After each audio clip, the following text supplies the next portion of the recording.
I guess we'll start. Do you have to wear my, do I? No, if you were to wander. Oh, that's right. Yeah, I don't, I.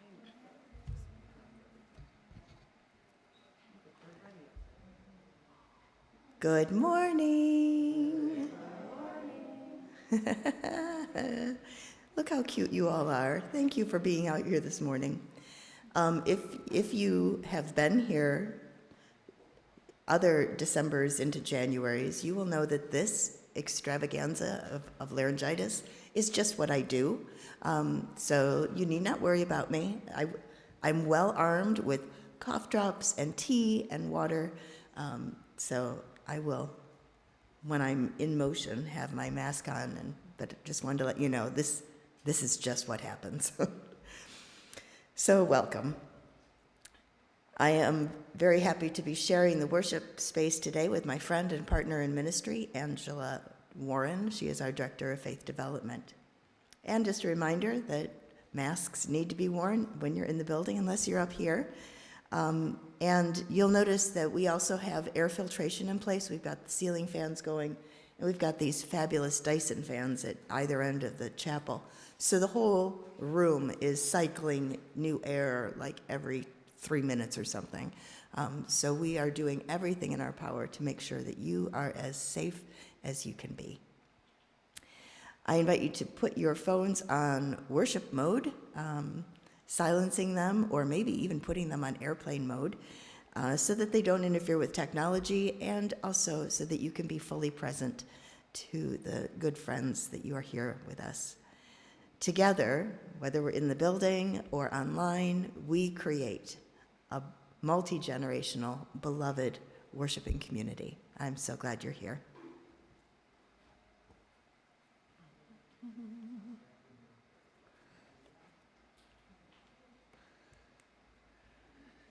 Good morning. I'm Angela Warren, your Director of Faith Development. My pronouns are she, her, or he. We begin our time together by lighting the chalice, the symbol of Unitarian Universalism. Our chalice lighting words this morning come from Louis von Leer. We light this chalice on the brink of a new year, letting go of what has been, open and hopeful for what may come, renewed, restored, ready to live life fully anew. May we move forward with intention. It's been said that Unitarian Universalism is the religion that puts its faith in you, trusting each individual to engage in a spiritual journey and to reach your own conclusions about spiritual matters. And we do that in beloved community as we support one another in faith and in friendship. In that spirit, this congregation has created a covenant, a sacred promise of how we will strive to be with one another. Please join me in speaking our covenant. Together we promise to gather in compassionate community, to celebrate diversity of thought and unity of spirit, and to seek wholeness for ourselves, our children, and our world. As we gather, we acknowledge that our church is built on occupied land that once belonged to the First Nations people of this region, the Haudenosaunee, and the people known as the Neutrals before them. May we be good stewards of the land and courageously cultivate community with all living things.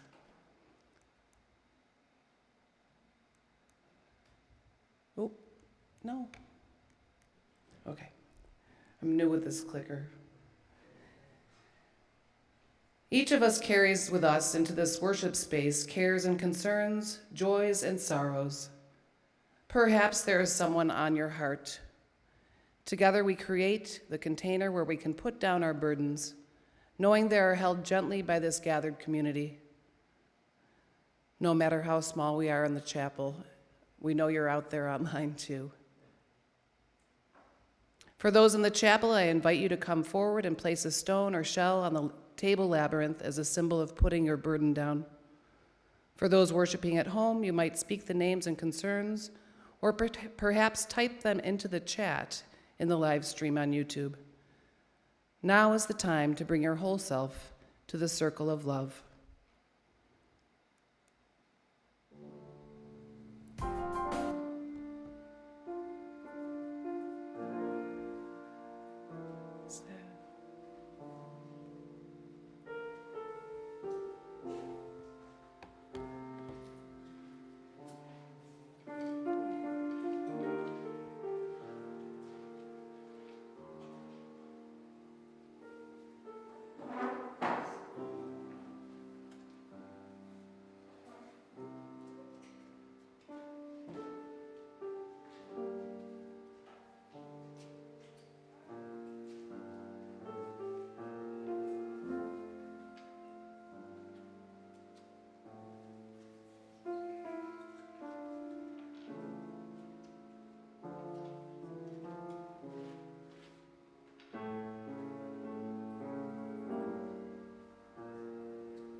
My last full Sunday off was August 29th. Including Christmas services, I have been in the pulpit for 20 consecutive services, including today. I have been very grateful for the services when we had guest speakers or musicians who helped carry a portion of the time. And I'm really tired.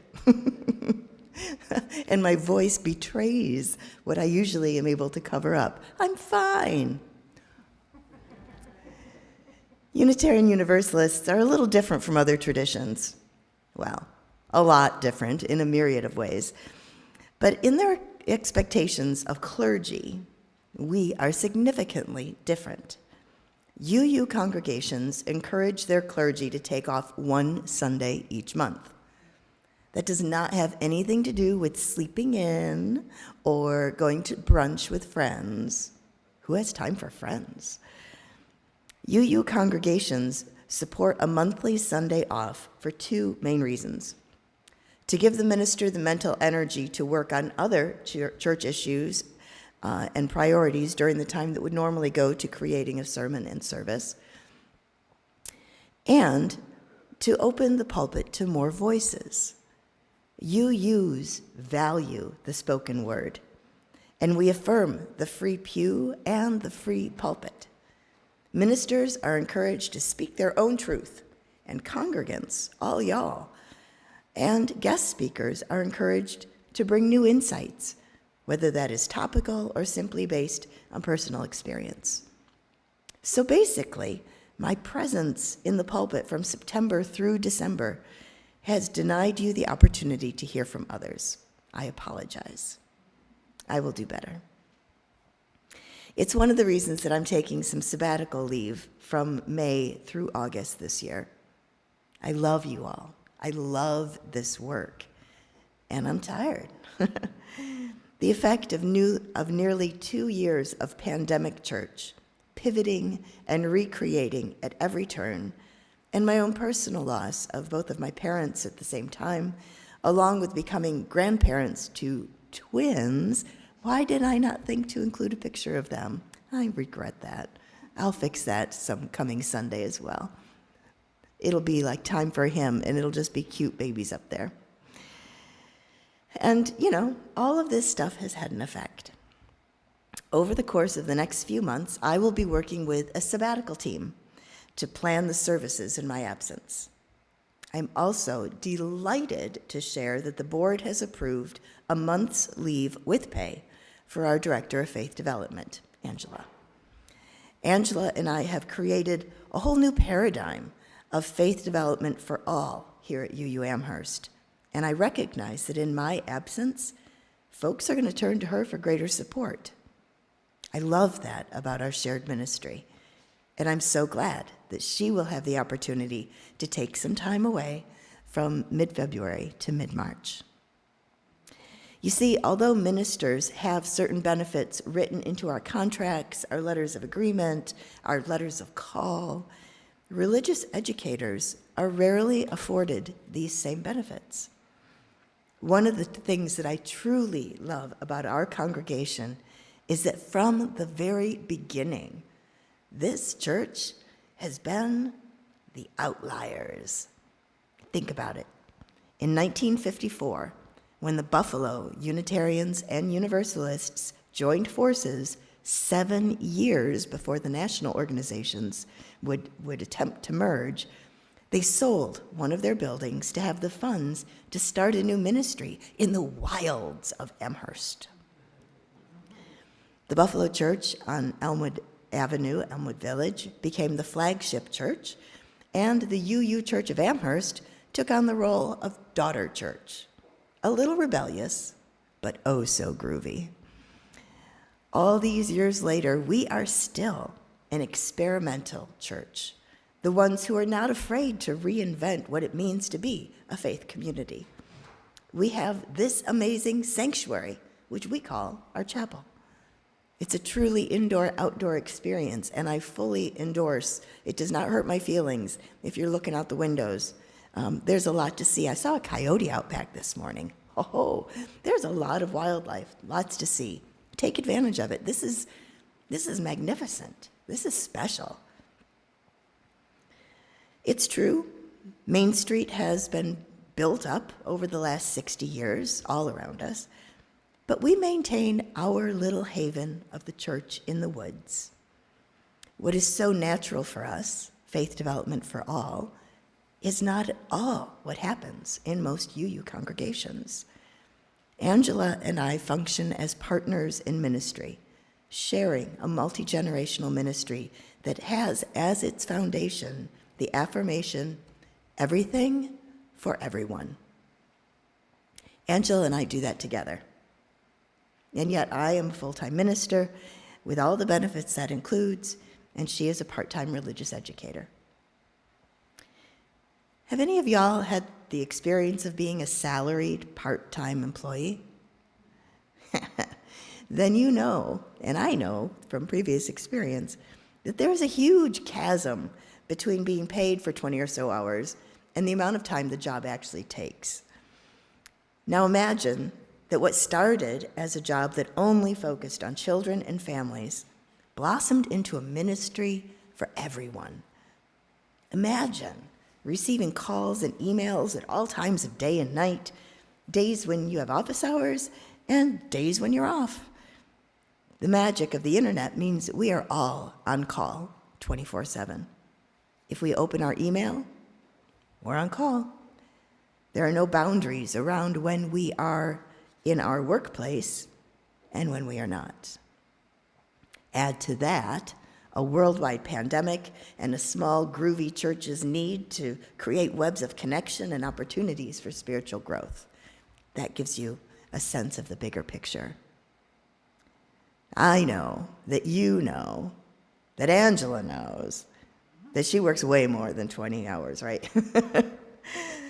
You all see how the two of us create meaningful worship and opportunities for engagement. What you might not see is just how much we depend on one another and support one another, and we minister together. If there are any Christmas wishes left, which it's only January 2nd, so there might still be some twinkle dust somewhere for a Christmas wish, I wish that we can make the position of Director of Faith Development a full-time one, recognizing its importance and its scope that includes children and families and reaches so far beyond that.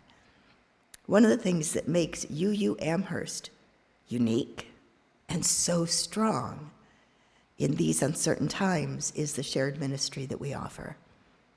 When it comes time to make pledges of financial support to the ongoing ministry of our beloved congregation, I will hope that you take my words to heart and maybe create a little Christmas miracle. So here we are, a little crispy around the edges. Voice is very crispy, very low. I'm going to sit in a different place in the choir when we get back. Yet we are so blessed to be here, to share this time together in our various spaces. Those of you participating from home, although I don't see you, I feel your presence. Our gathering would not be the same without you. I invite you, whether you're in the chapel or watching online, to settle back, take a few deep breaths, and prepare to receive a blessing in the lilting Irish tones of the late John O'Donohue.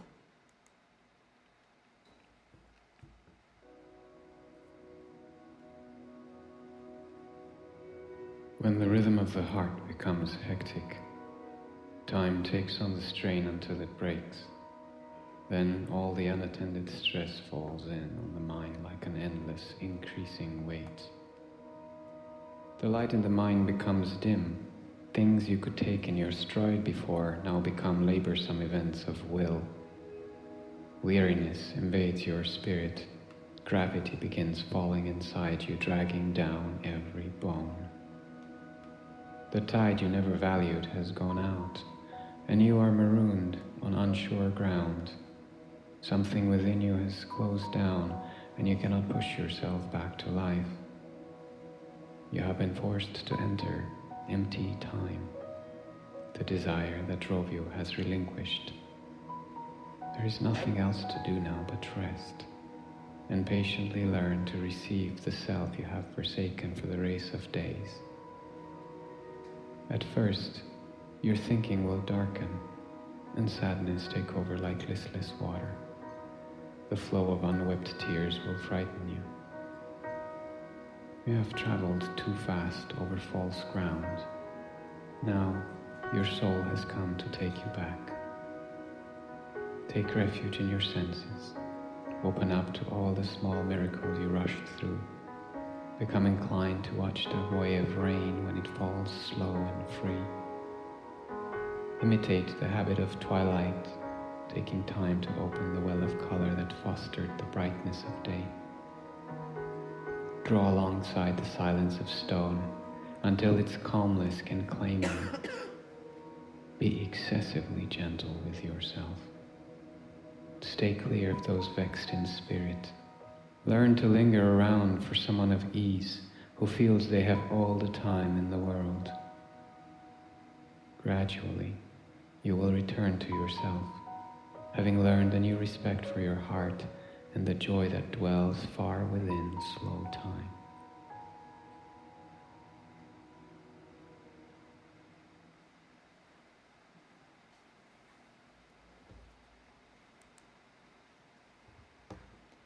January 2nd, 2022. I read recently that the 1973 futuristic film Soylent Green took place in 2022, that far-off future date. I think we have been forewarned.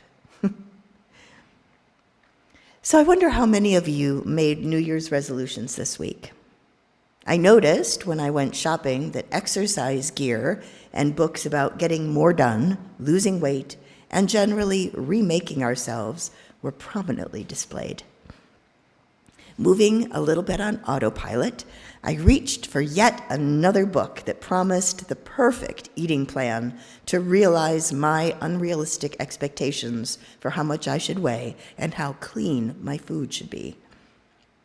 Thankfully, I have been listening to books about the cultish behaviors and tactics of American civil religion, and particularly about the multi-trillion-dollar wellness industry.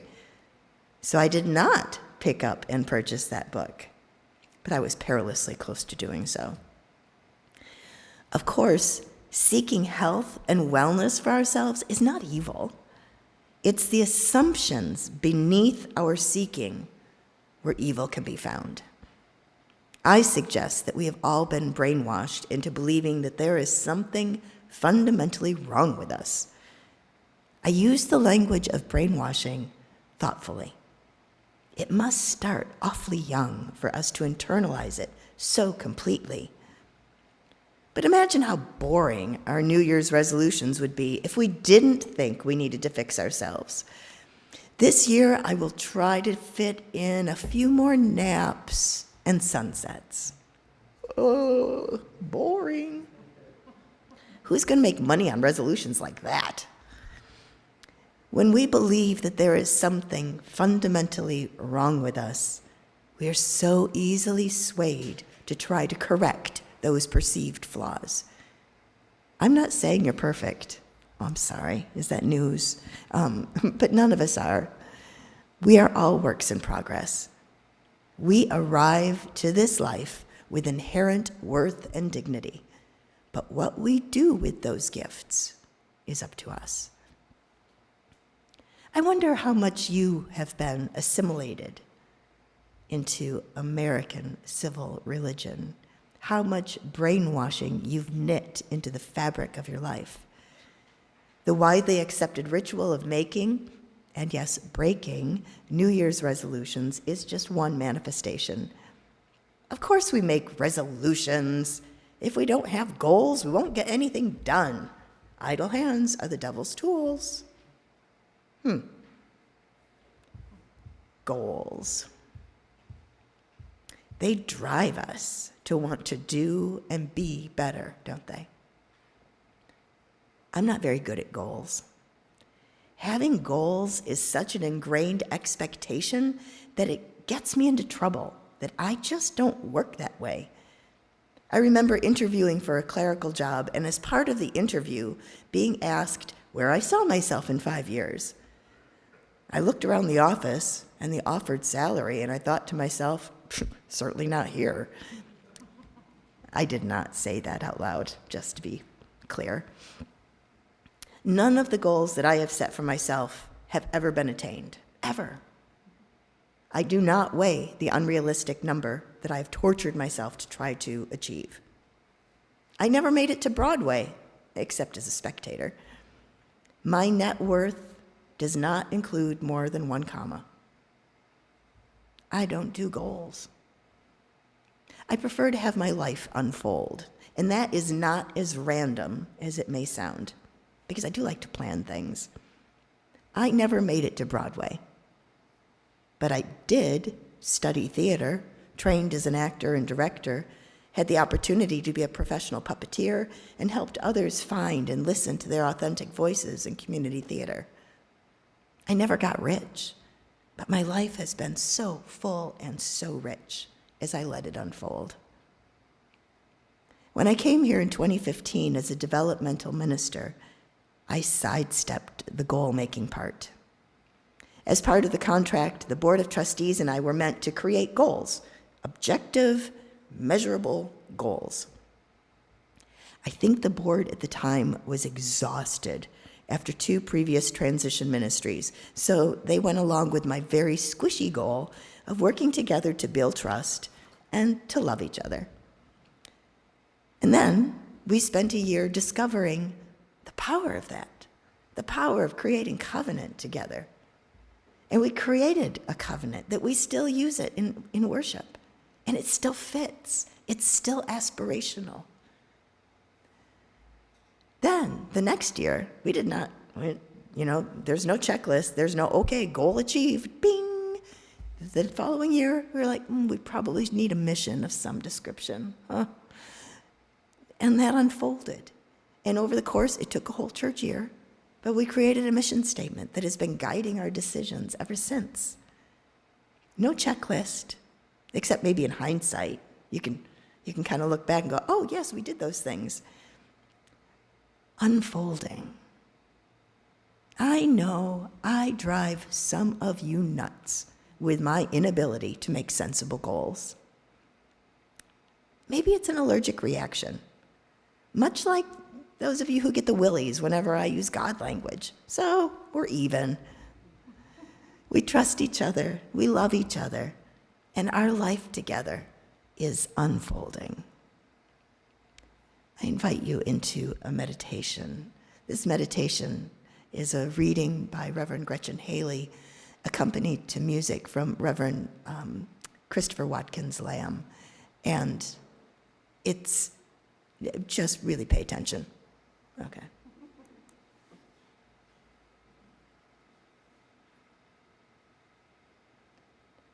Les, do I need to do something? Okay.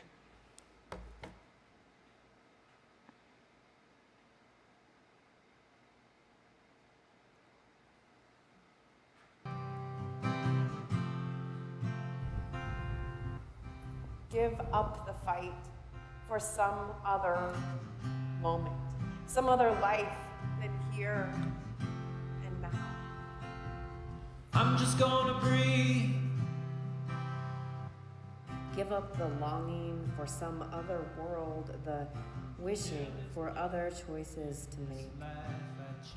Other songs to sing, other bodies, other ages, Other countries, other stakes. Till I touch the sorrow neath the rage. I'm just gonna breathe. Purge the past. Forgive the future. For each comes too soon. surrender only to this life, this one, this moment here and now. Surrender only to this day, this hour, this breath. Not because it does not constantly break your heart, but because it too beckons with beauty, startles with delight. If only we can keep waking up to this gift. This is the gift we have been given.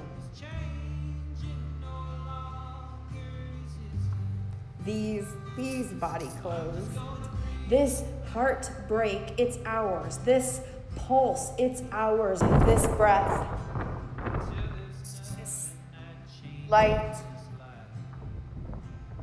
these friends, this hope. All we can do is remember ourselves here. All a part of it all. Still growing together. I'm just gonna breathe.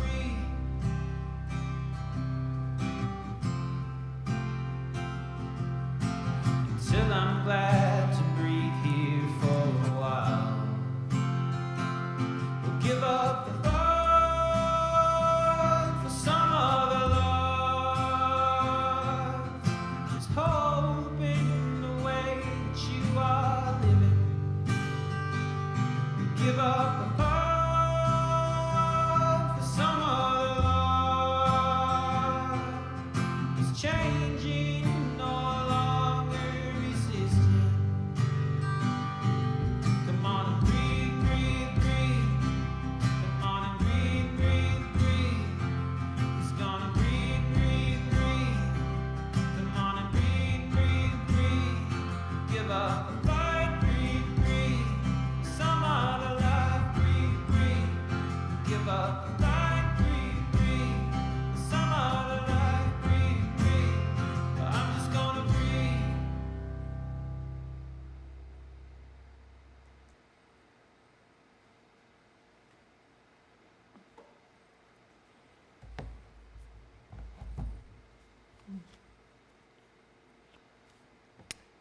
Our time for all ages this morning is a book called You're Here for a Reason by Nancy Tillman.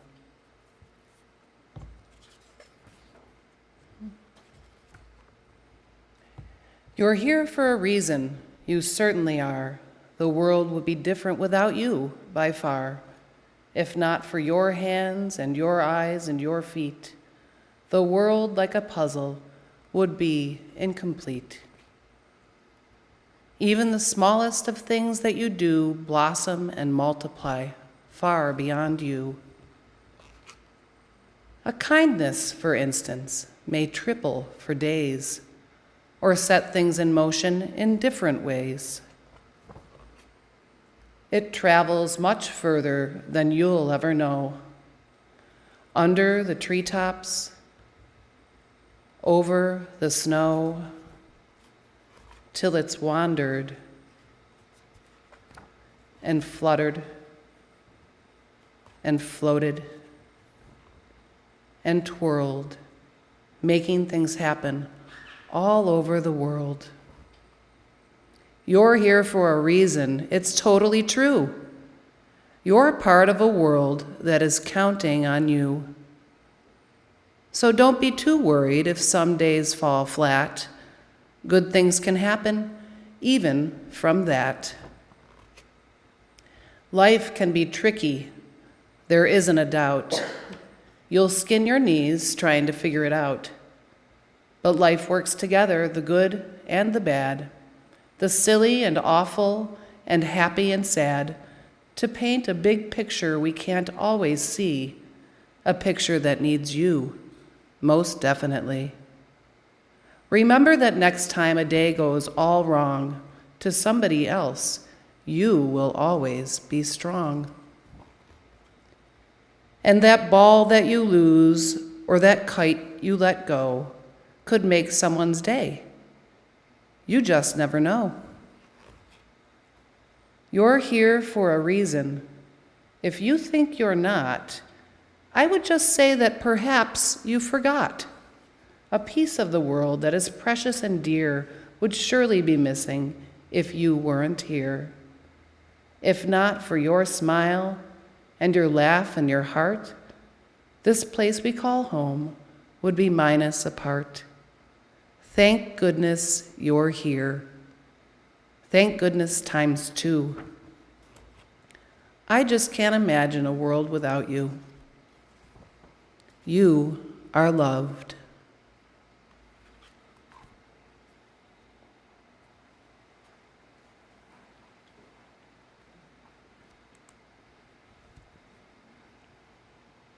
You are loved.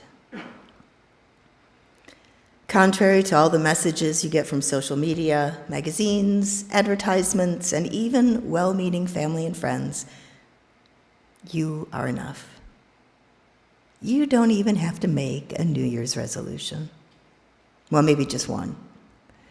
The only one you will ever need. Slow down and live your life.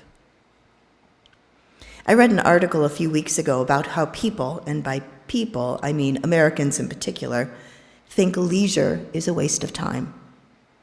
The author of the article, Selin Malcock, wrote about taking her American husband to Turkey. She writes, "As we walked onto a beautiful beach on the Aegean coast, he grumbled, 'Well, what are we going to do?' 'What do you mean? Lie down. Enjoy the sun and the sea.' 'Well, what about things to do? Beach volleyball, frisbees, water sports?' 'There isn't any of that.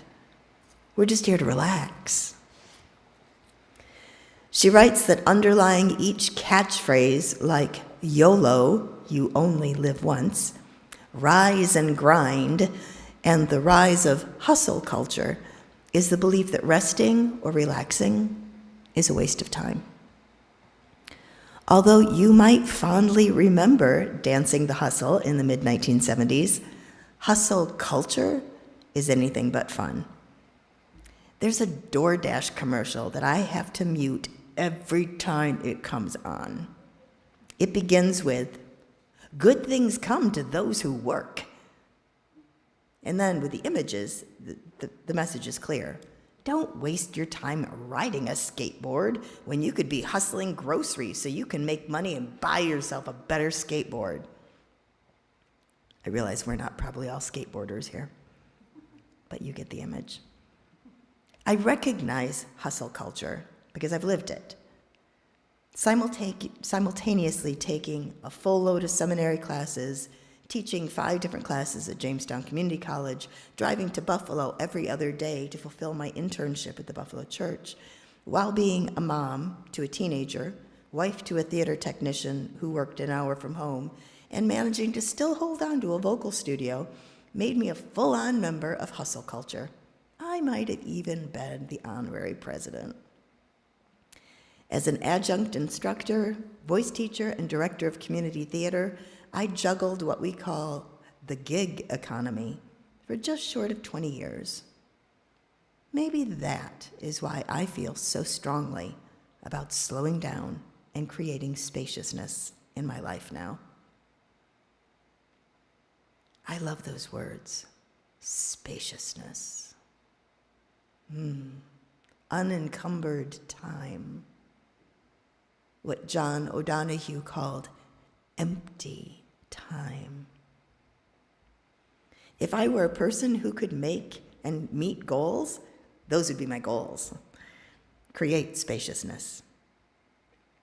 The only resolution you need to make is to slow down and live your life. We have been sold a lie, brainwashed from the time we were just littles to participate in the myth of progress. In fact, it is much, much, much older than any of us. In 1611, Father Pierre Biard, a French missionary assigned to colonial Canada, wrote home to complain about the locals. Apparently, the indigenous Micmac didn't think much of what they'd seen of European civilization. He writes, "They consider themselves better than the French." I just did not succumb to my cheesy French accent that wanted to come through so badly. I deserve a little pat on the back. Okay, now I'll tell you what he did, but you just need to know that inside I'm like, ho, ho, ho. I could do it in a cheesy French accent. Okay, they consider themselves better than the French.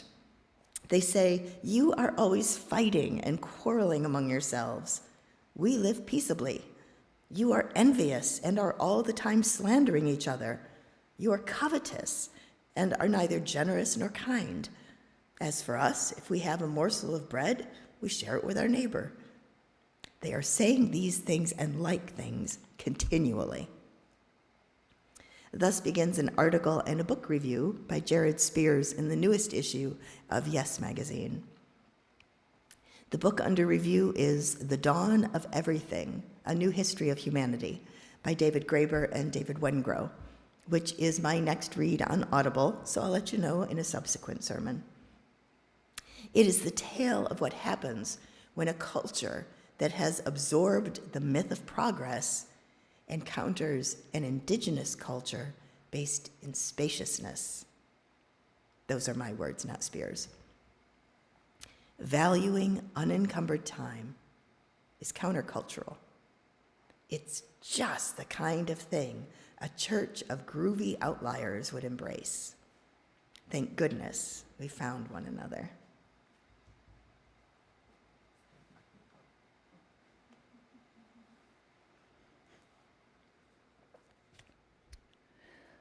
We'll close today with a reading from Mark Nepo's book, The Book of Awakening. It's the entry for December 31st, entitled, I See You. For centuries, African Bushmen have created each other in this way. When the one becomes aware of his brother or sister coming out of the brush, he exclaims, I see you. And then the one approaching rejoices, I am here. This timeless bearing witness is both simple and profound, and it is telling that much of our therapeutic journey is suffered to this end, to have who we are and where we've been be seen. For with this simple and direct affirmation, it is possible to claim our own presence and say, I am here. Those people in our lives who have validated our personhood by seeing us and exclaiming so are the foundations of our self-worth. Think of who they are. For me, the first to rejoice at my scrambling into the open was my grandmother. If not for her unequivocal love, I might never have had the courage to express myself at all.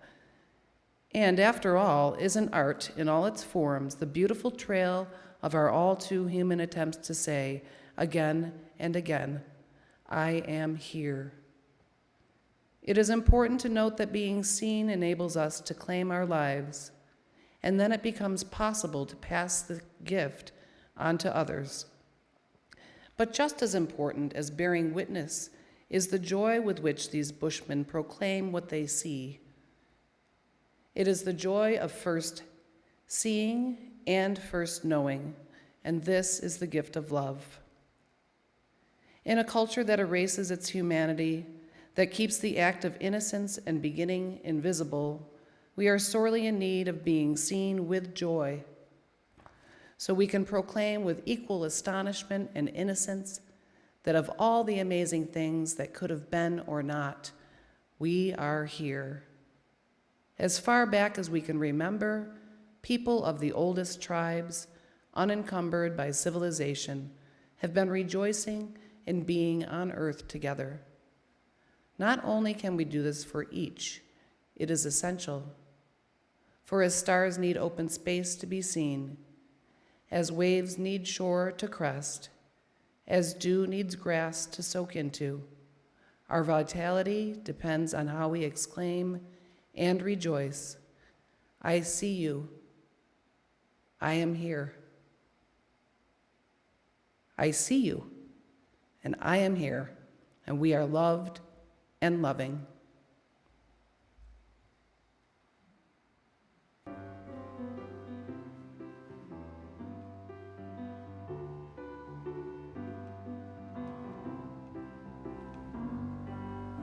Love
We have so much fun when we record our music together. Adam is such a delight, and yeah, it's probably not legal for us to have the amount of fun that we do, just singing and dancing.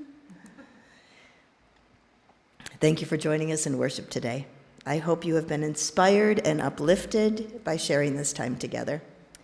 I have a little New Year's present for you. It's a piece of paper. Thanks, Michelle. That you can pick up in the lobby.